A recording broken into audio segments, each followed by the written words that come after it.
You know V equals IR, right? You've practically memorized all those circuit symbols, and you spent hours drawing series and parallel diagrams. So why in the world did your last Cambridge IGCSE electricity exam come back with a C instead of an A star? It's incredibly frustrating, I know. But here's the painful truth. Just memorizing circuit formulas will absolutely not get you an A star at IGCSE Physics. Welcome to this explainer, where we are going to fix exactly that, focusing right in on the 0625 syllabus. So it's a completely valid question. Why do students who clearly know the math still bomb the exam? Well, it's time to bust a massive study myth right now. The idea that knowing the math is enough. It's just not.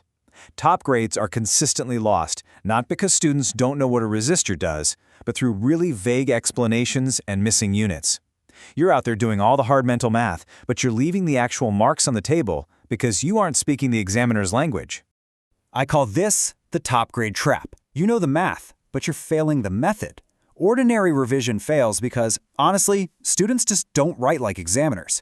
You might be rounding your numbers way too early in your calculations, throwing off the final result by just a fraction. But guess what? That fraction is enough to lose the mark. Or maybe you're drawing conclusions at the end of a question that just simply aren't supported by the data you were given. If you don't speak the examiner's language, your perfectly correct physics knowledge just won't save your grade. And the real danger here is how deeply interconnected the electricity syllabus is. From the very beginning with electric charge, all the way down to the practicalities of living with electricity, it is a cascading system. It's like a giant puzzle. If you have a fundamental misunderstanding in how to write answers for series and parallel circuits, that error is going to spread like wildfire. It will absolutely ruin your answers on components, electrical energy, power, and safety later on in the paper. A single method error here will literally drag down your entire exam score. Okay, let's dive into this. How do we actually fix it? Well, it is time to stop revising blindly and start writing like an examiner.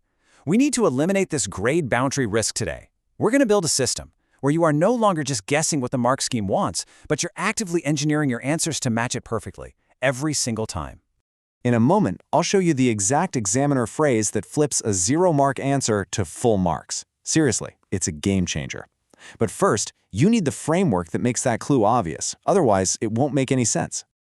And here is that framework. This is the ultimate 4-step structure for crafting a top-band Cambridge physics answer. Step 1, concept. Step 2, evidence and data. Step 3, scientific reasoning. And Step 4, examiner wording. If you filter every single electricity question through these 4 steps, you become virtually bulletproof against tricky wording or deceptive diagrams. Let's break down exactly how these work in practice.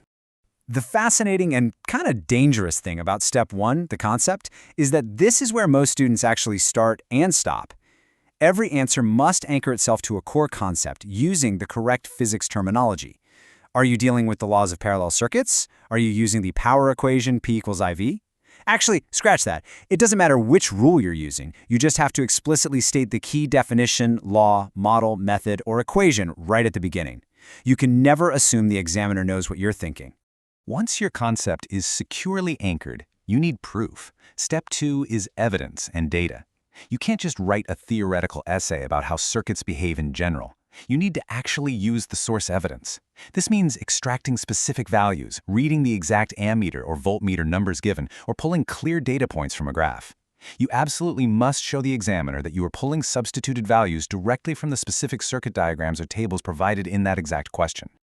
Step 3 is scientific reasoning. Now, this is where the magic happens. This step acts as the bridge. You have to connect the data from Step 2 to the concept from Step 1, and you have to do it logically. You're explaining the why. For example, why is the current path splitting exactly in half?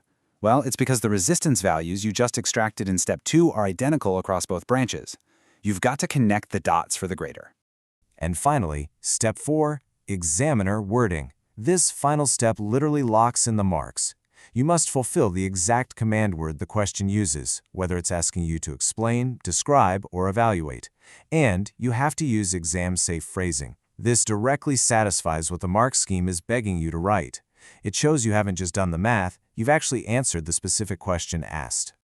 Now, what's really interesting about this next bit is how easily marks are lost when you ignore this process. Let's test this out with a Spot the Error application. I call this the circuit challenge, and it really highlights where things go terribly wrong in the exam room. Consider a typical, completely flawed student answer to a question about parallel bulbs. Current splits up, so the bulb is dimmer. Now compare that to a perfect framework-aligned answer. In a parallel circuit, the 12-volt supply is constant across branches, so power remains the same. Do you see the difference there? The first attempt is a total zero-mark disaster. The second secures every single available mark. Let's rapid fire through the fatal mistakes made in that first flawed answer. Why did it get 0? First, weak terminology, saying things like splits up instead of referencing parallel branches. Second, it's just a completely vague explanation. Third, there are missing units and literally no numbers used from the diagram at all. And fourth, they drew a conclusion, the bulb is dimmer, that simply wasn't supported by the data. This is the exact kind of answer that makes examiners pull their hair out. But when executed perfectly, the four-step framework is beautiful. The second answer explicitly states the rule for a parallel circuit, which is our concept. It substitutes the 12-volt value with units, providing the data. It explains logically that the voltage is constant, which is the reasoning. And it fulfills the command word by explicitly stating the power remains the same, hitting the examiner wording. This is exactly how you secure every available method mark without leaving anything to chance.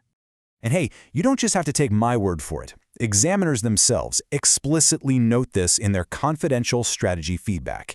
They state, a strong answer should include correct terminology, substituted values with units, and command word fulfillment. This perfectly validates our four-step framework. This is exactly what the graders are looking for when they have a massive stack of hundreds of papers to mark. You want to make it as easy as possible for them to give you that A star. Okay, we're moving into the final phase of our explainer now, and this is absolutely critical as your exams approach.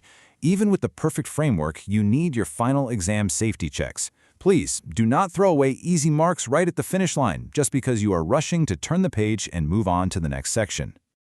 Here is your checklist for those final practical checks. Number 1, check all units. Did you write volts, amps, joules, watts? Number 2, fix your significant figures. Have you rounded too early? Number 3, verify your graph scale and axes. Graph axis errors are silent grade killers for sure. And number 4, assess the reasonableness of your final answer. To put that into perspective, if you calculate the current of a tiny little LED bulb to be 500 amps, yeah, you've made a mistake. Catch it before the examiner does. So what does this all mean? The crucial point is this. You fixed your method. You know the framework. But can you execute it under pressure? Having this four-step system is amazing, but applying it perfectly when the exam clock is ticking down is the next massive hurdle you have to clear. Because let's be honest, timing pressure will make you forget everything we just talked about. Without a timed answer writing system, this framework is just an interesting theory. You absolutely need to know how to deploy this efficiently in the final 7 days before the exam so it becomes total second nature. To get that timed system and ensure you don't lose a single mark to the clock, make sure to click into our next explainer. Subscribe to our YouTube channel Ace the Exams at acethexams_IGCSE to excel in your Cambridge examinations. I leave you with this.